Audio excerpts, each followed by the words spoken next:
আসসালামু আলাইকুম সুপ্রিয় দর্শক, আজকে আপনাদের সাথে বিরিয়ানির রেসিপি শেয়ার করব। আজকে আমি বিরিয়ানি রান্না করতেছিলাম। প্রথমে আমি বেরেস্তা করছি। এরপর আমি মাংস নিয়েছিলাম 1.5 কেজি। এখানে আমি লবণ, আদা রসুন বাটা, তারপরে হলুদ গুঁড়া, মরিচ গুঁড়া, মশলার গুঁড়া, দই আর পেঁয়াজ কুচি।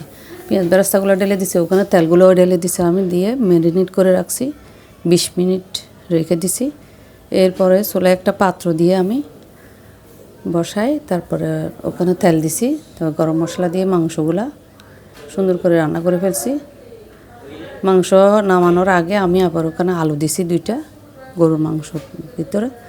তো রান্না শেষে আমি চালগুলা ভিজা দিয়ে রাখছিলাম চালগুলা।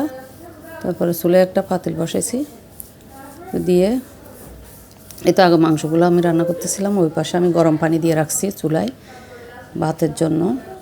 তো আমার মেয়ের পছন্দ, ছেলেও খাই, কিন্তু মেয়ের বেশি পছন্দ বিরিয়ানি। তো এই জন্য আমার সবসময় বিরিয়ানি বা ফ্রাইড রাইস বা ভাত ভাজা এগুলো রান্না করতে হয় বাসায় সবসময়। ওরা এগুলাই পছন্দ করে। তারপর লাস্টে আমার মাংসগুলো সরে আমি গরম পানিগুলো হয়ে যাওয়ার পরে তারপরে এখানে আমি আলু দিছিলাম। এই তো তারপর ভাত বসাচ্ছি, তেল দিছি আমি।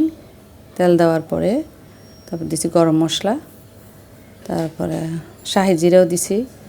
দেওয়ার পরে আমি এখানে চালগুলো দিয়ে একটু কষেছি, ভালো করে কষাই। তো আমি মাংসগুলো ঢেলে দিছি। ঢেলে দেওয়ার পরে গরম পানি দিছি। গরম পানি দিয়ে তারপরে আমার এই তো হয়ে গেল আমার বিরিয়ানি।